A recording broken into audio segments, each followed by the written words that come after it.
You look fine, but you're not fine. And that's exactly what we're here to talk about. Welcome to Fine, But Not Fine, the podcast about navigating rare disease, healthcare battles, and the messy reality of chronic illness. I'm Kelly Paul, and I've been living with mycosis fungoides since 2015. This is a space for real talk, real experiences, and practical advice.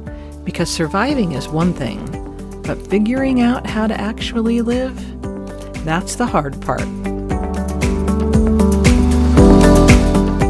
150. That's the number. 150 in-office treatment appointments in a single year. Not labs, not follow-ups, not the dermatologist visits where we talk about what's working and what's not.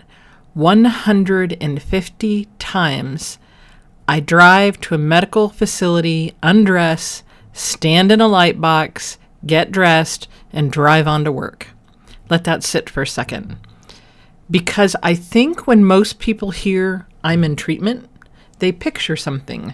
Chemo, an infusion, a prescription you pick up and take home maybe.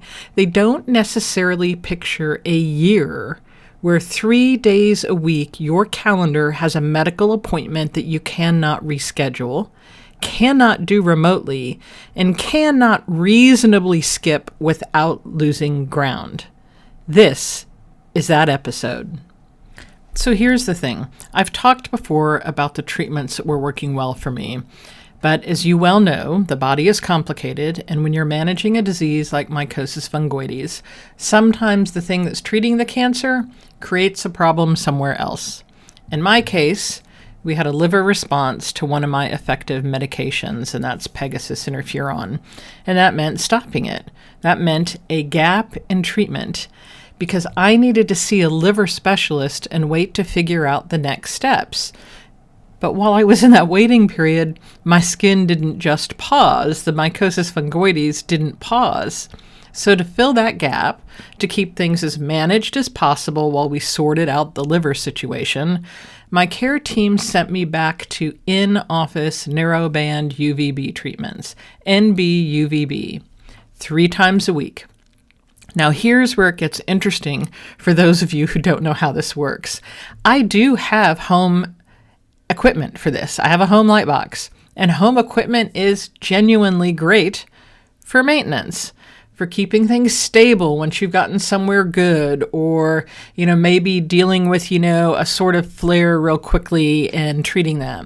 But for actually treating really active disease, and that's what mine has been, really for minimizing patches and plaques to an acceptable space, the clinical grade equipment and clinical protocol at the doctor's office is a little bit better. The home unit isn't built to do what the office unit does.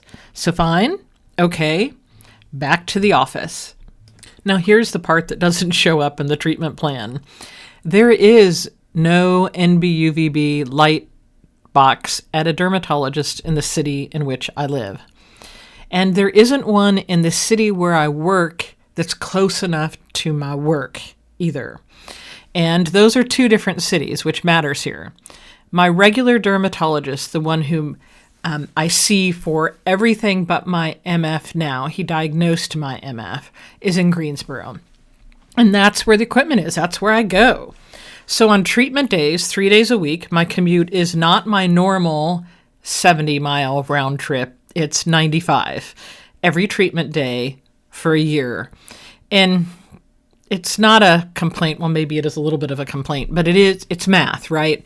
It's the math of what treatment actually looks like when you live in a mid-sized city with a rare disease that requires specialized equipment. Now, treatment at my dermatologist office is available from 7:40 in the morning until roughly 3:30 in the afternoon in half-hour blocks. And there's no Friday afternoon because they're not open on Fridays, afternoons anyway.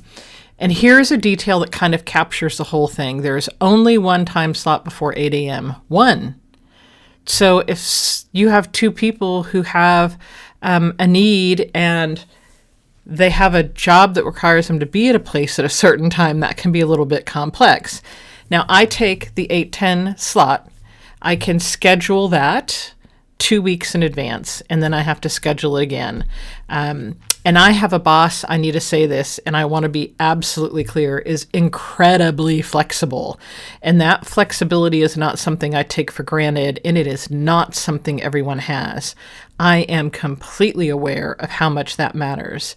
And because of that flexibility, I can take that 8:10 slot and get to the office around 8:45 in the morning, which is 15 minutes past the start of our day.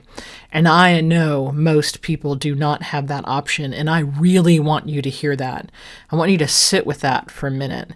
Because the system that exists, the one where treatment is only available during a window of business hours, and it's needed 3 times a week, requires a longer commute than your normal day, and assumes you have an employer that will work around it 150 times a year, that system requires a very specific set of circumstances to function for a patient, and not everyone has those circumstances.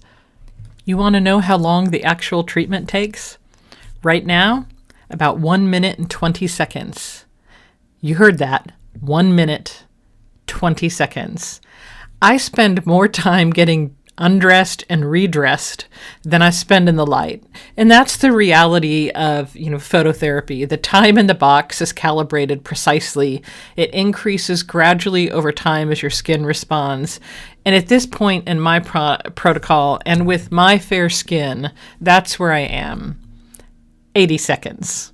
And it works. I want to be clear about that too. It works. That's why I go. That's why I make the drive. That's why I take an 8:10 a.m. slot.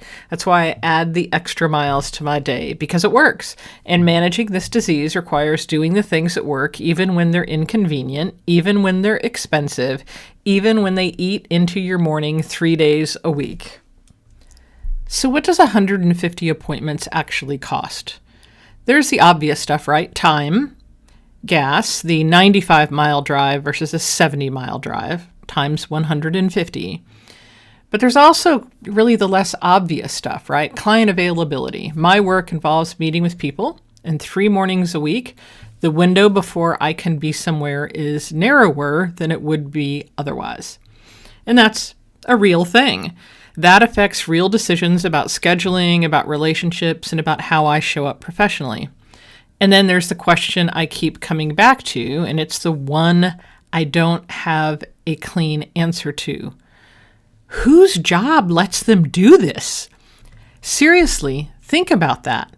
3 appointments a week for a year at a facility that's far away.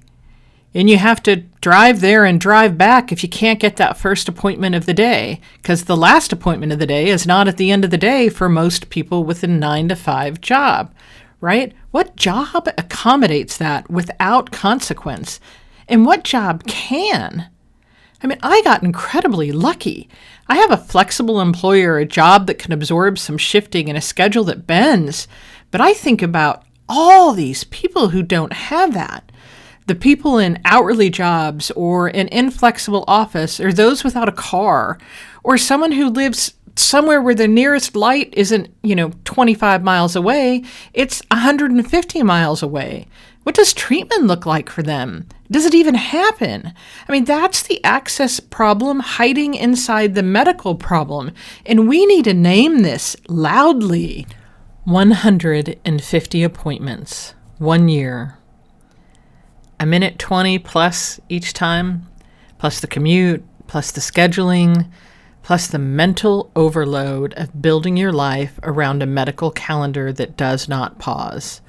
This is what living with a chronic illness looks like on a Wednesday morning. It looks like leaving early, driving the long way, undressing in a medical office you can stand in a light for less than 2 minutes, redress, and then get to work by 8:45 like it's a normal day. Because it is a normal day. This is just what normal looks like now. Thanks for listening to Fine But Not Fine. If this episode resonated with you, subscribe so you don't miss what's next. And if you got a story, question, or just need to vent, reach out. I'd love to hear from you. Until next time, take care and keep on going.